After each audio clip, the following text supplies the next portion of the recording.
So this is atypical, but I'm going to do a little bit of a preamble for this episode just to explain why things ended up working out the way they did, and ultimately it mostly comes down to a hurricane coming through the area.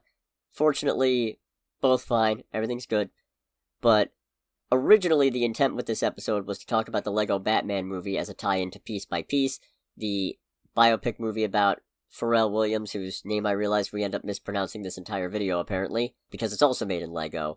Partly as a little swipe at Joker, because I wasn't originally intending to see Joker 2, both because I found the first Joker to be insufferable, and also because of the recent Joaquin Phoenix drama, where he dropped out of a film days before filming, potentially scuttling the entire production, and putting a bunch of people out of work, and I was just kind of not into that idea.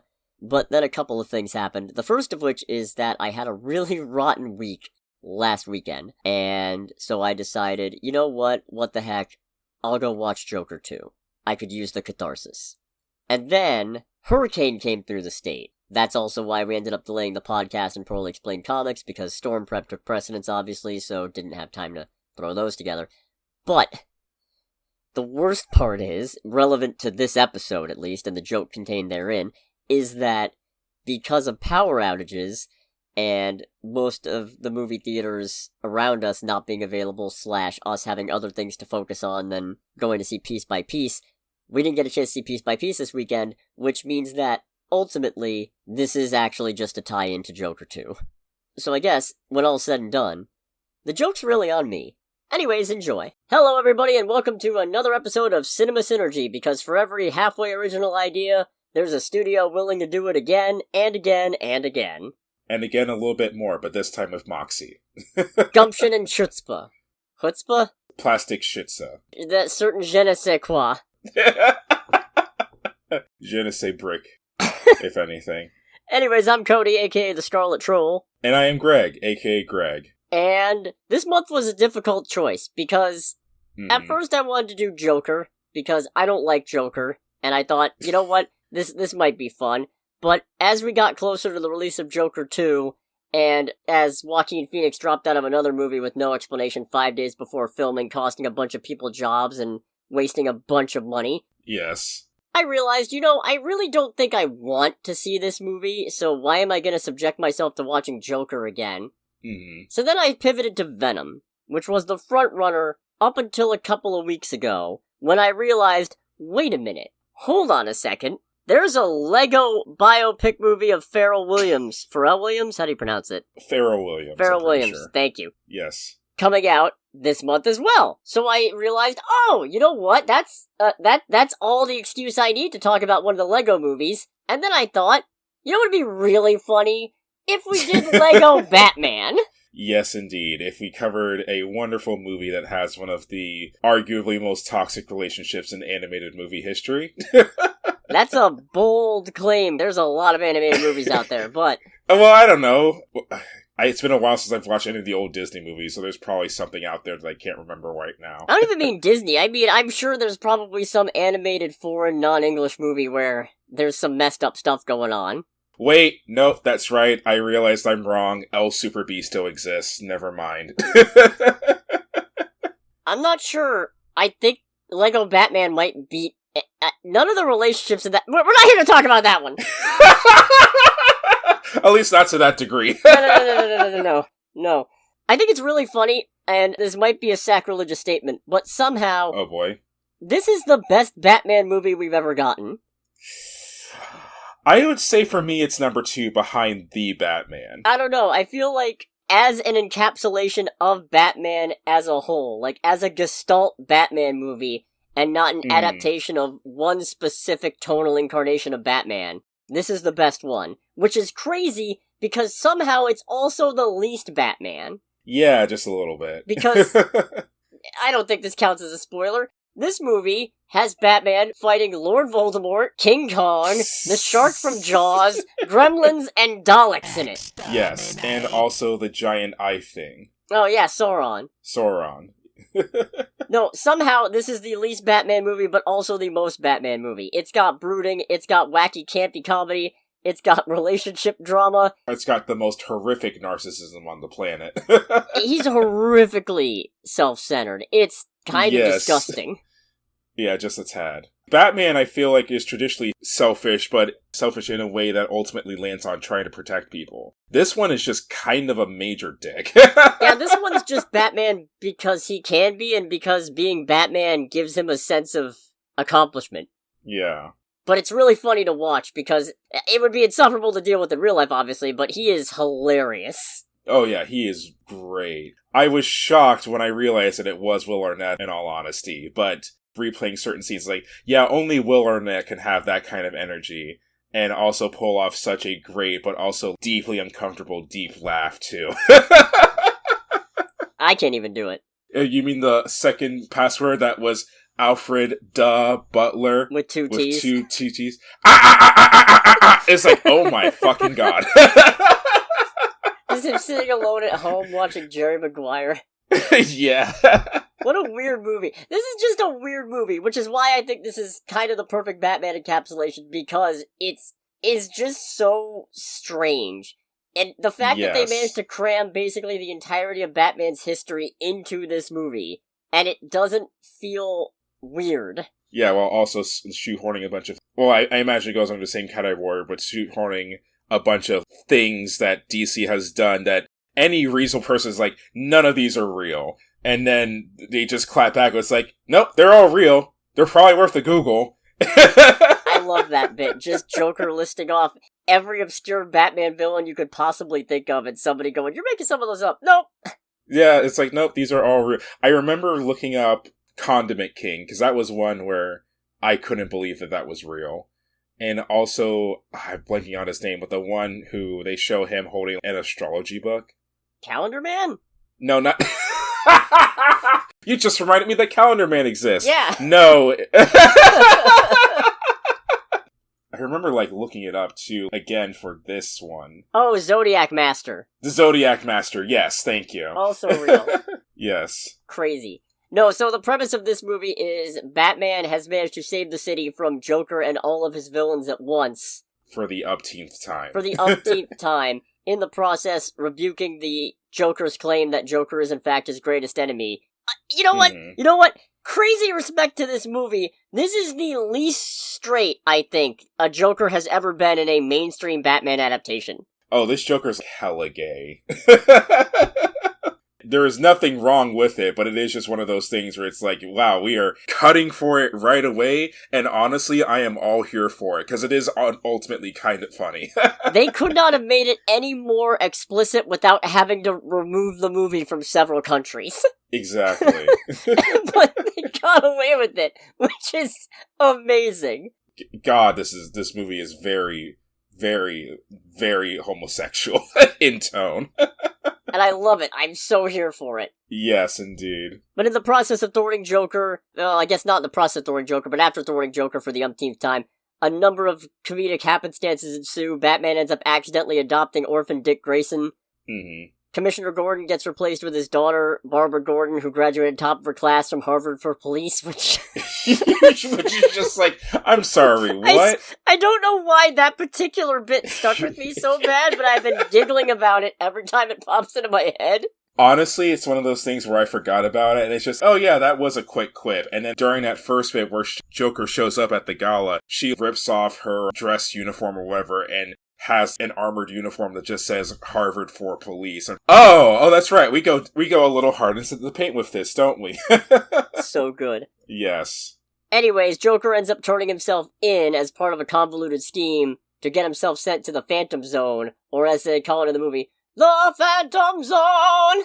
The Phantom Zone having its own orchestral intro was something. With ominous choir chanting. Yes. Just amazing. So he gets sent there, recruit some of the multiverse's biggest villains. It's weird to sort out Lego cosmology when you remember this is all just a couple of kids playing with Legos. Yeah. But Batman has to learn the value of teamwork and family and overcoming his greatest fear of losing those close to him in order to rise above and become Gotham's greatest protector. And God, just what a romp.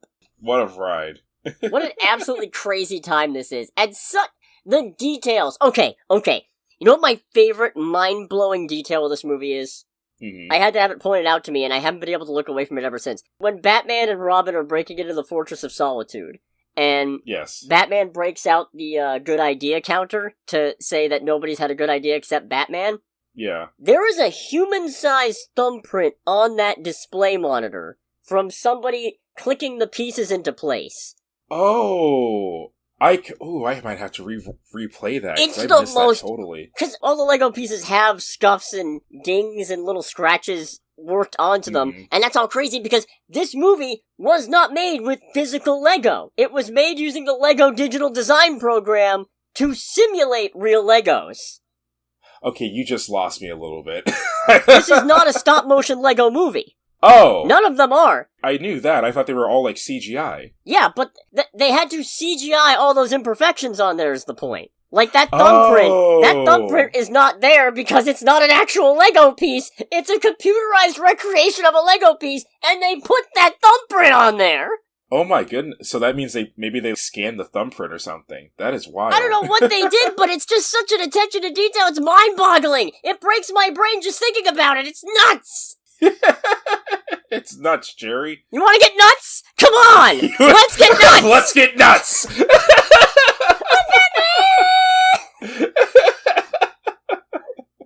Oh man, this movie is just gold. Yes. Of course it's the funniest Batman movie, because its only competition is Batman 66, but... Yes. And, I don't know, a couple key moments from the Batman. Well, yeah, the Batman has funny moments, but I wouldn't call it even close to being a funnier movie than this. No, not at all. I think the thing for me that I forgot is that even though on the grand scale of them there's not very many, I forgot how many solid zingers there are in this film. Like, as the Phantom Zone is opening up and all that, there's just everyone staring in the sky, and one guy just runs away, alright, I'm gonna start looting now!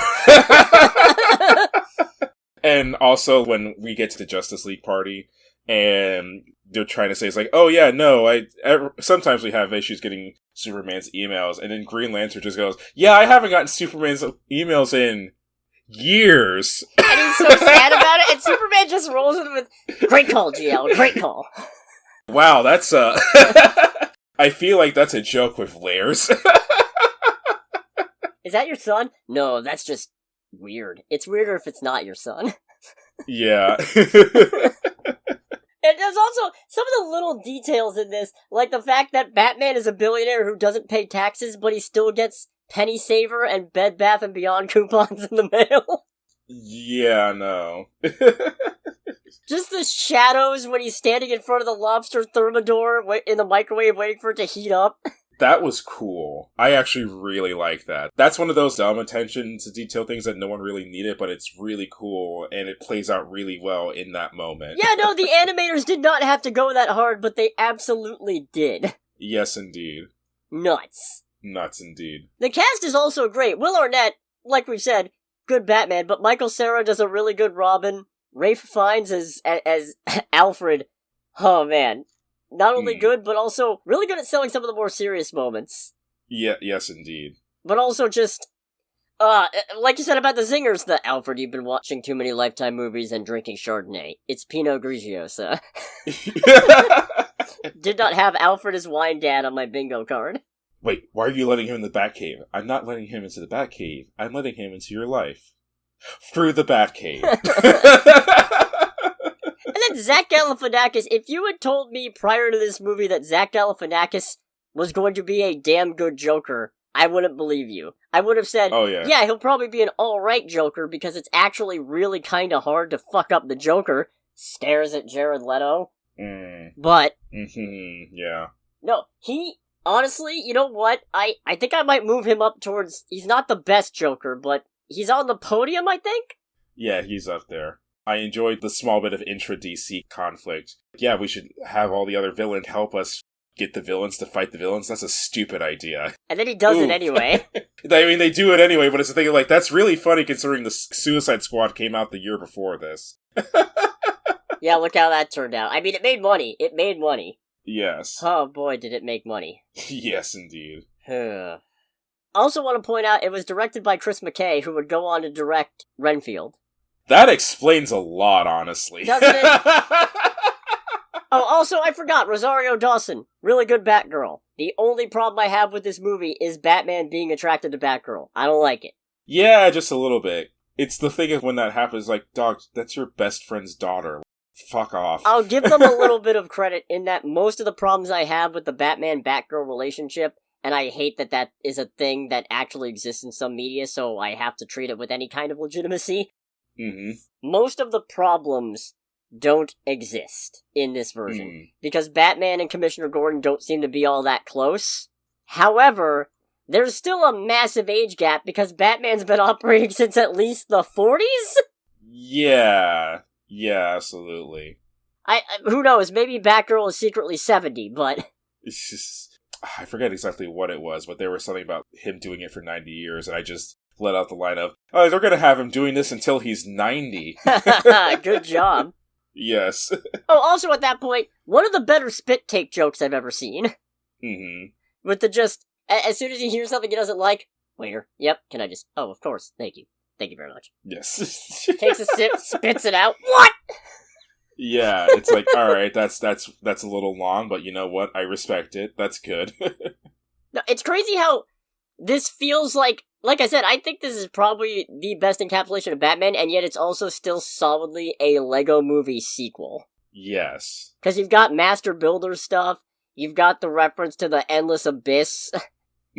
Everybody still goes pew pew pew when they're firing guns. I forgot about that. I was just like, oh, that's right, that is just so adorable, because I guess they have to do it A, because it's Lego, and B, because it keeps it under particular ratings, I suppose. I don't even think it's that. I think it's just to illustrate, there's no actual projectiles, because the Legos don't come with those, so it's just a kid approximating it by going pew pew pew! Yeah. That's good. That's really good. Oh, it's very good indeed. something Batman realizing his narcissistic ways just push away people who actually care about him. That, and also, you know what? Somehow, the speech about Batman doesn't do ships, as in relationships, that's one of the coldest things I've ever heard from any Batman. I don't know if that's good or bad. I don't either, but just the teardown, I don't need you. I don't need anyone. You mean nothing to me. No one does. God! I thought that was him being the most Batman, honestly. Because, I mean, traditionally Batman does tend to a certain degree, care about other people, but it's not like a direct amount of care, if that makes sense. No, because see, the paradox of Batman, especially a Batman who's been doing this long enough, is that although Batman professes to be a loner, I am vengeance, I am the night, all that dark brooding stuff, he's got probably the biggest supporting family of superheroes of just about anybody. Right. I mean, let's see, there's 5 different Robins. 6? I don't know, does Duke Thomas count? I mean, if you ask editorial now, Stephanie Brown didn't even count. No, wait, she was in the Robins book, so I think she still counts. So you got at least 5... Who are those two? Well, Duke Thomas now goes by Signal, and he's got glow-in-the-dark powers or something similar. Oh, neat. So you've got 5 Robins, Signal, 2 different Batgirls, again, not counting Stephanie Brown because we're counting her as a Robin, although either way, that still brings it to 8. You got Azrael, you got... I guess... No, Ghost Killer's a villain now. Harley Quinn's technically part of the Bat family now, I think. Wait, really? Yeah. Oh, how did I miss that? Well, I mean, because the Bat family's huge, so so-and-so joins the Bat family, big deal. Yeah, but I feel like it's a big deal if Harley fucking Quinn is in there. So yeah, this movie kind of dances on, but, well, I get, it does directly address it, because Joker points out for a loner Batman, you sure do like movies about relationships. Yes. And then at the end it ends with Batman realizing, it does take more people than just him, so... No, it does directly address the Batman loner thing, and kind of just slaps it in the face and says, no, get out of here, that's stupid. Right. Awkward staring at my lobster thermidor in the microwave. Yeah! Batman's tuxedo dress-up party. Great. Okay, so on one hand, that just looked extremely fun. But on the other hand, it's one of those things where it's like, not that the movie's trying to beat it, but man, this does not help the thought process of this being the least straight movie. Or the least straight Batman, rather. Nah. And that's part of why we love it. Like the dramatic hold music. Yeah, if anything, it's deeply metrosexual, which, once again, I am all for. Here's another understated little joke. Flash asks Batman to take the picture for the Justice League anniversary party, right? And that requires Batman to stand outside of the photo. Whereas Flash probably could have gotten the phone in place, hit the button to take the picture, run back into the crowd shot to be in the picture, and then run back and grab the camera before it even hit the ground. Yeah, honestly. Or he probably could have, like, at least set up a slight delay, and it would have been fine. Yeah. That's a really good understated joke. Mm-hmm.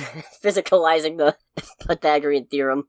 Yeah. That just looked painful. That just looked deeply painful. Robin coming up with all different kinds of ways to call Batman Dad. Mm-hmm. Batman having to do the mom seatbelt arm. Right. Oh, that's surprisingly wholesome, but also on brand. Oh shit, I fucked up. Alright, we're gonna do this because I just lost points as a parent, so I'm gonna try and get some points back. That's a pretty good first indicator that, he's not a total asshole. Yeah. When the thing backfires, he actually goes, and that's pretty uncharacteristic of him at this point, to go, oh, nope, you know what? My bad. I'm gonna fix this. Or rather, I'm gonna have Alfred fix it. Right, yeah, exactly. When we get back, I'm gonna have Alfred put seatbelts in this. But until then, I'm just gonna put my arm right. Alright, we're just gonna gently... Gently just turn into a fighter jet. Great. Again, kind of circling back to zingers and whatnot, but I did enjoy how directly Barbara Gordon called out Batman in the beginning. We can't have Batman just going around, like, beating up poor people. In a Halloween costume. In a Halloween costume, I was just like, oh my god, that's great. It's on a similar level too. I forget which of the Injustice games have this, but there's a moment where, which one is the edgy Robin? Damian Wayne. It's not... Or Jason Damian Todd. Wayne. Depends on which edge you're going for. I want to say that this particular one was a Damian Wayne, but there's a scene in one of the Injustice games where Batman and Robin are going after trying to stop a villain or get some information on people who are involved. And Batman looks at Damian and just goes, remember, we can't kill them. So Batman just goes, sneaks up on them, and just pummels their head into the ground like multiple times. And Damian just comes from the rear and is like, alright, so killing's not allowed, but just beating them senseless into the ground to near death, that's totally cool. Alright. And followed by Bruce Wayne just having a scowl on his face as Damian says that. Alright, that's a joke at that level, and I'm there for it. Here's a couple little fun casting tidbits. Mm-hmm. Billy D. Williams is Two-Face in this movie, which is funny because Billy D. Williams was cast as Harvey Dent in the 1989 Batman film, but was replaced in later sequels when they decided to do Two-Face. They didn't use him, they got Tommy Lee Jones instead. Oof. Yeah. Oh, that's a little poor. Redemption, baby. Yes. And then, funny enough, Zoe Kravitz is voicing Catwoman. Wow. A solid 5 years before she got to play Catwoman in live action. No, that's foreshadowing, hostess. That's really good. That's funny. I'm sure it wasn't intended, but it's funny. It's very funny. I can't believe they got Daleks in this. That's just crazy. Honestly, the one I was surprised about was to see Voldemort, because that's one where I was just like, alright, the litigation on that... Granted, I know this movie was put out by WB and all, but the litigation on that must be crazy. Nah, probably the easiest one, if I'm honest. Mm. It's probably why he's got one of the bigger roles of the bad guys, because it's a thing that Warner Brothers already owns the film rights to, ergo, they don't really have to negotiate for it. Mm-hmm. Speaking of rights and negotiations and all that good stuff, though, despite the fact that this movie was a pretty good box office success, making $312 million against a budget of $80 million, we never got a sequel. And unfortunately, that's because of the good old nemesis of creativity, rights issues. Really? Yeah, unfortunately, I think the rights lapsed and Warner Brothers lost the Lego movie rights, essentially. Universal has them instead, and I think they still do. Oh, that sucks. And that's particularly sad because they were actually working on a sequel that would have been called Lego Super Friends. Oh, that's unfortunate. Yeah, I would have really liked to see more Lego movies with the DC characters. More theatrical ones, not just the specials that are 30-40 minutes long. Right. I think they could have done some good stuff there. Who knows? Maybe the rights will go back eventually. I don't know, part of my brain was going, alright, so speaking of rights, we're going to talk about how there's just like a tiny archive footage of Tom Cruise and Renee Zellweger in Jerry Maguire. Come to think of it, who owns Jerry Maguire? Let's see. Distributed by TriStar Pictures, distributed by Sony Pictures Releasing. Okay, so they probably had to negotiate for that, I'd assume. Yeah. Huh. Interesting. No, all in all, this is a funny movie. It's got a surprising amount of heart for being made of Lego, and again, for being made of Lego, surprising amount of depth in terms of being a Batman adaptation. And also, the detail on all the explosions, the lighting, everything about this movie is just quality cinema, which is a crazy thing to say about a movie made to emulate Legos. Just, they got nuts. Insanity. They got nuts. They got nuts indeed. I think that about wraps this up. What do you think? I'd say so. Yeah, so if you haven't seen this movie, do it. Do it, 100%. Yeah, it's a good time. It's a really good time. And probably unlike the forthcoming Piece by Piece movie, definitely more of a family movie than that will be. I don't know, Piece by Piece doesn't seem like it's particularly skewed towards an adult audience. I don't know. It's a thing of, I'm all for it, and I'm probably going to go see that movie the weekend it comes out, but it is a thing of, if you're making a movie, even if it's a Lego movie, if you're making a movie that includes heavy usage of the song Drop It Like It's Hot, featuring Pharrell and Snoop Dogg and all, then it at least kind of skews in that direction for me personally, because that's a little bit of a racy song. Now, that being said, I would love it. I think we've talked about it. I would love it if Lego just did Lego adult-oriented things. That would be very funny. No, that would be good. That would be good. That would be pretty sick. But I guess we'll just have to see. Mm-hmm. Anyways, if you're still watching this at this point, thanks so much. Please like, comment, subscribe, share the video around. I really need to work that in earlier in the videos like I do on the podcast, which you could also check out if you were so inclined. Wink, wink. Like that subscribe button and smash that bell. Yeah, no, great. I love it. Good. Yes. Oh, wait, no, I still got that wrong anyway. A little bit, but I still like it. And next time, I don't know, we're still figuring it out. Yes. October's gonna be busy. Yeah. But, bye. Bye-bye. Someday I'll figure out an outro.